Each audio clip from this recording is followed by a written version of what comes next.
I'll be discussing about radioimmunoassay, which is a very sensitive assay which can detect the antigens or the antibodies at the nanomolar level. To perform this assay, highly specialized, sophisticated laboratory is required because the radioactive isotopes are going to be used for labeling the antibody or labeling the antigen.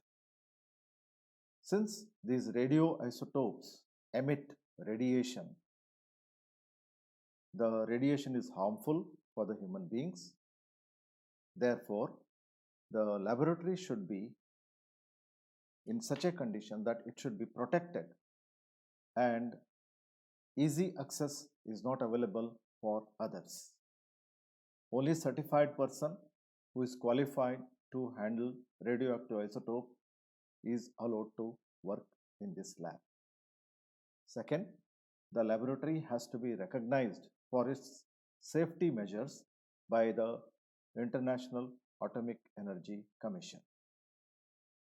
Only after the certification of the lab is permitted to procure the radioisotope labeled material to be used for the diagnostic purpose. The most common radioisotope used for the labeling of antibodies is I-125 or I-131, that is iodine 125 or iodine 131. It is also used for labeling the antigens, and one of the important aspect of I-125 or I-131 is it is easily attracted towards tyrosine or has strong affinity towards tyrosine. If the tyrosine residues are present in the antibody or the antigen, the tyrosine residues gets readily labeled by I-125 or I-131. Therefore, it is called as direct labeling without involvement of any coupling agent. The antibodies or the antigens having tyrosine residues can be labeled with I-125 or I-131 with a simple chemical reaction. Whereas when yttrium or indium are used for labeling the antibody, a chelating agent is required called as diethylene triamine pentaacetic acid. In short form, it is called as DTPA, which is used as a coupling agent or a chelating agent, which will help in binding of yttrium or indium, radioactive yttrium 90 or indium 111 to the antibody, and it is called as indirect labeling. Radio labeled antibody or antigen, when it is bound to the target, it emits radiation, and that is measured by using scintillation counter. Let us take a simple technique here. Now, how radioimmunoassay is performed. In this example, HBsAg, that is hepatitis B antigen is used, which is radioactively labeled with I-125. And the serum sample to be analyzed for the hepatitis B antigen is to be used. In the first left-hand side example, they have shown infected serum is added together with the hepatitis B radioactively labeled antigen to a container where the antibodies against hepatitis B antigen are already immobilized on the surface of the container. The antibodies are immobilized by using protein A, which is coated over the surface of the container, and protein A attracts the Fc arm of the antibody. Therefore, the Fc arm gets anchored onto the surface of the inert surface, where the protein A is already coated. The immobilized antibodies will be readily available in the container, to which the serum sample of the infected person is added, together with radioactively labeled hepatitis B antigen. There will be competition between the unlabeled hepatitis B antigen, which is found in the serum, with the labeled hepatitis B antigen to bind to the antibody antigen binding site. And if the concentration of the unlabeled antigen is more compared to the concentration of the labeled antigen, more of unlabeled antigens will bind to the FAB site and the labeled antigen will not be able to bind. Similarly, vice versa, if the concentration of unlabeled antigen is less and the concentration of labeled antigen is more, that is radioactively labeled antigen is more of labeled antigen will bind to the antibody FAB site. In the second example, which is shown on the right hand side, the uninfected serum is there, that is the serum negative for hepatitis B antigen. Therefore, the FAB site of the antibodies which are immobilized in the container will be all bound with the radioactively labeled antigen, because there is no unlabeled antigen here. Now, let us take this example of the right hand side of the uninfected serum, and if you take the radioactive count of this sample, in the curve the sample will have the count of the highest radioactivity, which will be here between 60 to 70, because there is no competition for the labeled antigen here. Almost all FAB sites of the antibody are occupied by the labeled hepatitis B antigen. Therefore, highest amount of count or the radiation will be emitted, and there is no unlabeled antigen. It will be 0. So, it will be somewhere here. Now, as you increase the concentration of unlabeled antigen in the sample, the curve will appear like this, partly linear, and then it will start becoming flat. At one point, there will be minimum count of the radioactivity, and at that point the concentration of unlabeled antigens bound to the antibody will be highest. With minimum count of the radioactivity, the concentration of unlabeled antigen bound to the antibody will be highest. So, the part which is shown partly, that is somewhat linear, approximately linear, and that is the part to be considered for the finding out of the antigen concentration in the unknown serum sample which is suspected to be having the antigen. The linear part is the area to be used for analysis, in the sense the serum sample obtained from the suspected patient to be analyzed for the antigen should be sufficiently dilute where the radioactive count falls in that linear range part, which is equal to the concentration of unknown antigen, which can be equated to the concentration of unknown antigen. So, radioimmunoassay is used for the most sensitive assessment of the very low concentration of the antigens, like the thyroid hormone or the HIV antigens like the GP120 protein of the HIV virus, like that.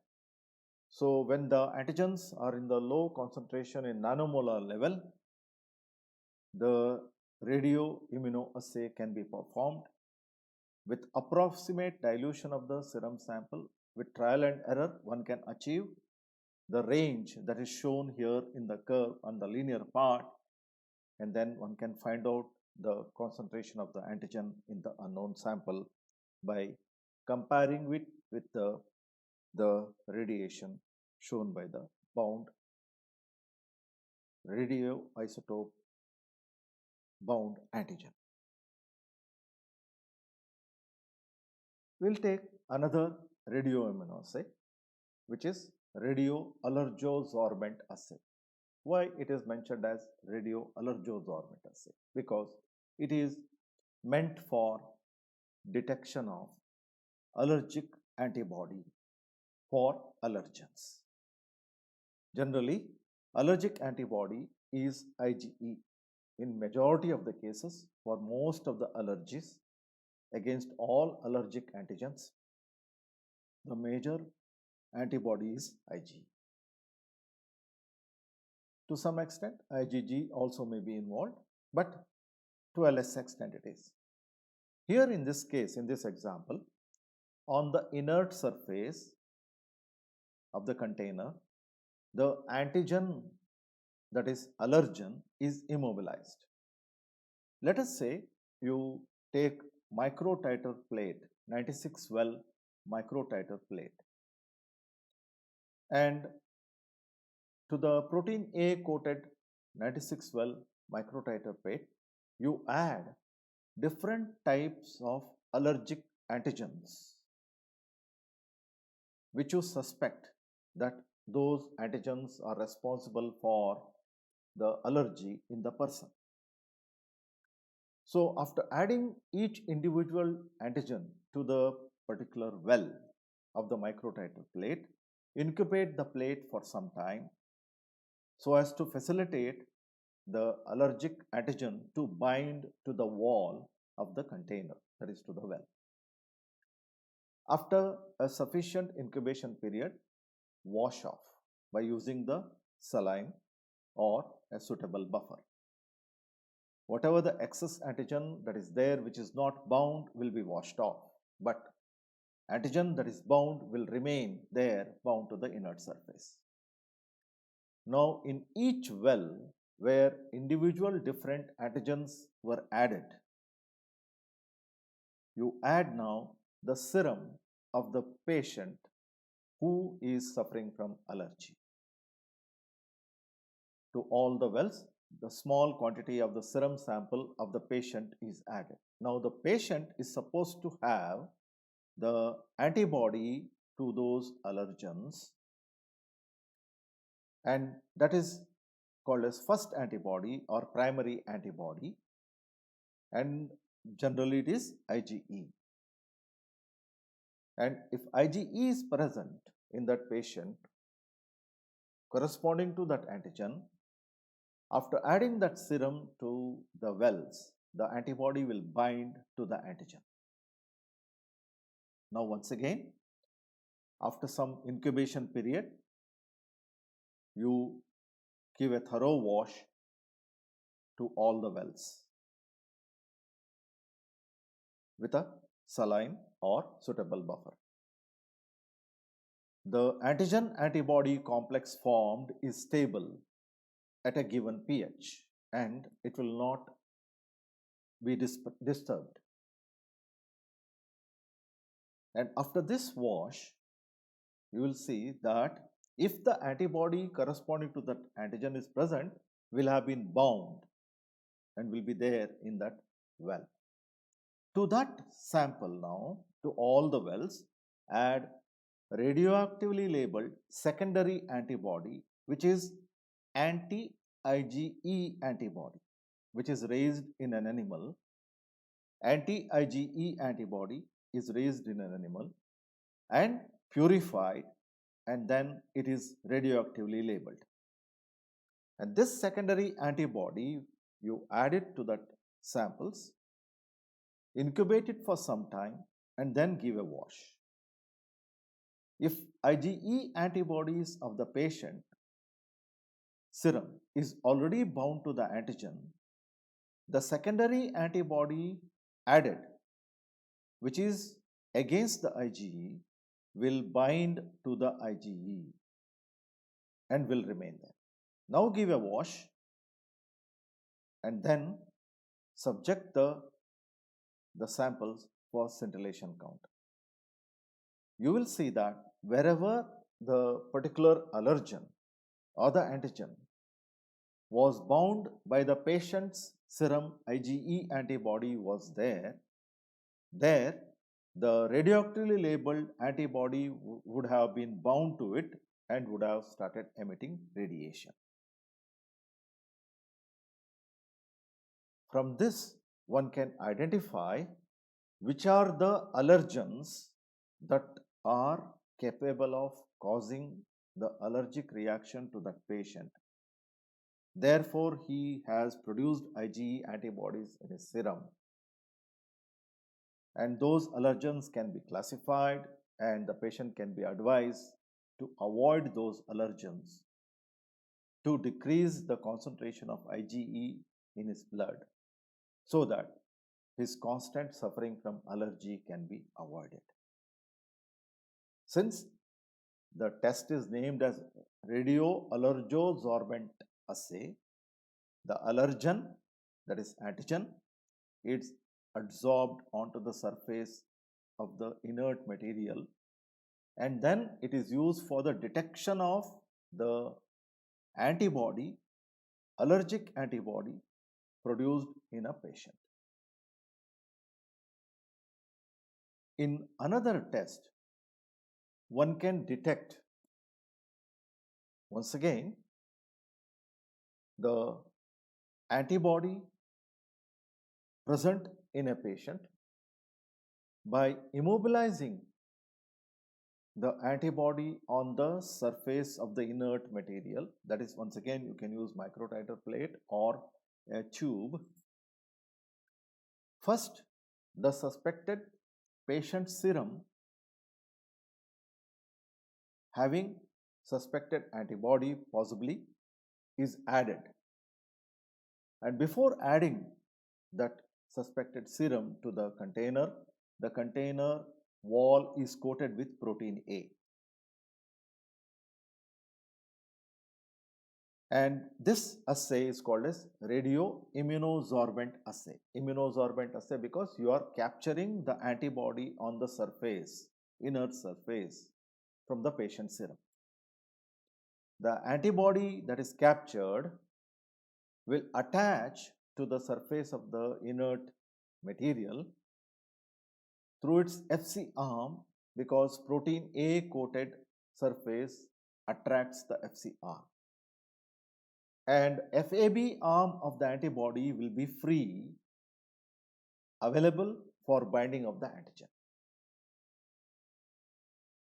If you are looking for a particular antibody corresponding to an antigen in a particular patient, and you have immobilized that antibody on the inert surface by adding the patient serum to the container, you have to add now, after thorough wash of the container, the antigen corresponding to that antibody should be added. The test antigen corresponding to that antibody should be added. And when you add the test antigen, if the antibody corresponding to that antigen is already immobilized, that antigen will bind to the FAB site of the antibody. Once again, give a thorough wash. The complex of the antigen antibody is stable at a given pH. After the wash, you add now the secondary antibody which is raised in an animal against that antigen, and that secondary antibody is labeled with radioisotope. On adding that secondary antibody, if the antigen is already bound to the antibody, that is primary antibody, and available in the wells, the secondary antibody also will go and bind to that antigen. Now here, the antigen is sandwiched between the patient's antibody and the secondary antibody. The secondary antibody which is attached to the antigen will remain stable. Give a wash. Now subject the container of this complex for scintillation count. If the radioactively labeled antibody is already bound to the antigen there, it will emit radiation and one can count it. So this test also can be used for detection of antigen in the patient's serum by immobilizing an antibody which is available for that particular antigen,